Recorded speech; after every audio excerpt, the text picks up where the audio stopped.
Dad used to, when we would take a shower together, you're little and you take a shower with your dad. All I can remember are two things. In the shower, he would just be singing in the rain. We're singing in the rain. And anytime it really pours, that's what I would always think of is it's just the song "Singing in the Rain." It's time to be happy. The earliest memories I can think of were waking up on Saturday morning and going upstairs to the candy machine, and it was an old, probably 1930s candy machine where the candy would slide down and it would only get one nickel, and we would put it in the machine, and there was a row of maybe 5 or 6 different candies you could choose from. And we'd pull one of them and say, "Oh, no, not that one." Oh, let's see. The first time I saw Frank Toohey when I was driving with Tony and he was cruising his Corvette on Van Nuys Boulevard in California. Well, I've been lucky to know Frank for my whole life, and I don't really have a memory without him.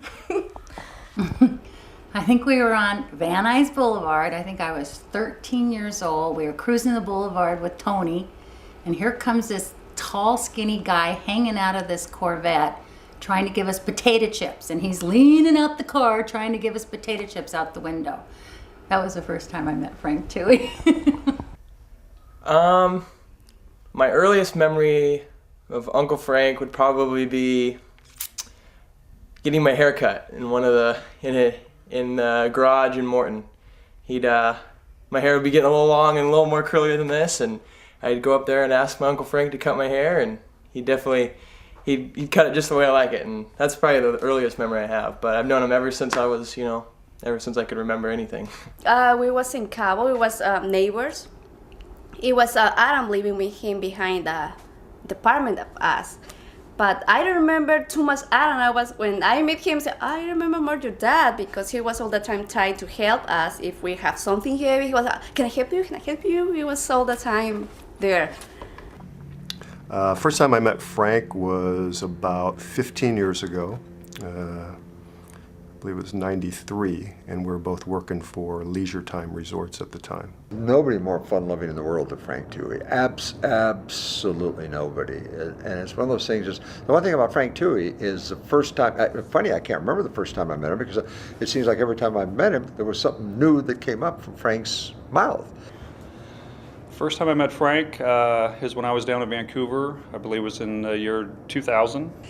The first time I met Frank Toohey, I was working in Vancouver on a referral. Oh boy, do I remember the first time I met Frank Toohey. He was bigger than life. It was at the Seaside In-House office about 2.5 years ago, and the first thing he said is, "I hope you're staying for lunch, because I'm going to make you the best lunch you've ever eaten." And he did. He brought this enormous Reuben sandwich, and the hospitality, the warmth that he showed to me was just incredible. He made me really feel welcome for my first visit to the Seaside office. Well, the first time I actually talked to him wasn't in person, it was on the phone.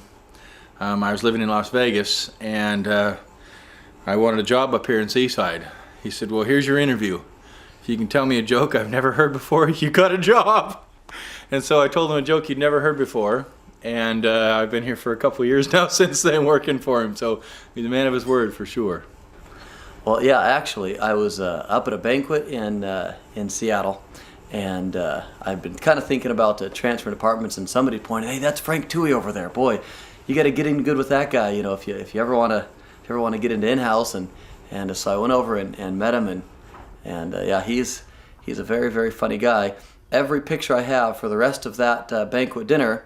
No matter how many pictures I have with me and my wife, Frank has somehow managed to pop in the background of that picture, usually with the rabbit ears behind my head. And so that was my very first introduction to Frank Toohey right there.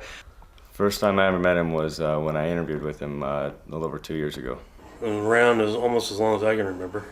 To me, he looked pretty much the same. He always had a mustache. I've only seen him a couple times in life without a mustache, and I don't recognize him at all, but to me, he looked the same. He did have a perm in the 80s. Other than that, the face itself, with time, he just got better and better looking. He really was the same figure to me. He was always the cutest man in the room. He looked a little like me, yeah. People would get a little confused occasionally. You know, people would come up and start talking to me, "Hey Frank, what's going on?" "No, I'm not Frank. You know, I'm Mark." You know, and he had the same problem. People would go up and talk to him and they thought that he was Mark, so. Tall and skinny. And I think he just got cuter and cuter as he got older. And he had his hair parted and it was all like plastered down across his forehead. I remember him having really curly hair. It was kind of like permed and kind of long in the back, and had a mustache. He was a funny guy. I remember we used to go to these corporate meetings, and sometimes if the meeting went a little sideways, he was always the guy that would lighten it up with his personality. So. And that was the first time I met him, and you know, being the typical Frank, you know, he came in and you know, the big handshake with the big smile, and hey, I've been looking forward to meeting you, and all that good stuff. And I used to have all kinds of snacks in the back room and stuff, and so he had came back and says, "Hi, I'm Frank Toohey. I'm the new sales rep here." And I was like, "Okay, well, help yourself to something to eat." And so he just started telling me, you know, about his family and where he was from and so forth, and that's when he started telling me how he knew Jodie Foster. And I just kind of rolled my eyes. I'm like, okay, you know, sales rep. And he's like, no, I do. We sell Christmas trees in California. And then I really was like, oh, this guy's really out there somewhere. And so I'm like, okay, Frank, just grab you something to eat and, you know, just go on. And he's like, no. So a couple days later, he comes back in, you know, to see how I was doing. And he brings this big binder back in. Sure enough, there's Jodie Foster sitting there buying a Christmas tree, and I just started laughing, and I'm like, you are crazy. And ever since then, we just started, like, you know, he'd come back with his stories all the time, and he was just awesome guy. He's always positive, never has anything negative to say, and I just appreciated all the help that he gave to the staff, the admin staff at the Seaside office. He always had kind words for everyone. Always a positive influence on all of us, and I think made everybody want to try harder and do their best. I said, this guy just doesn't have a slow switch or an off button. He's nonstop. He's got a joke every minute.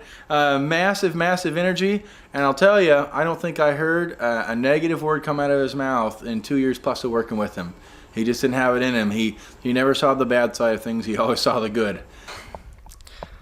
My first impression was very caring. On my interview, he made me bring my wife in with me because I was coming in from Portland, hours away, and he said that I had to have my wife interview him too to make sure that it was okay that she would allow me to work there. And I knew from right then that he was a great man.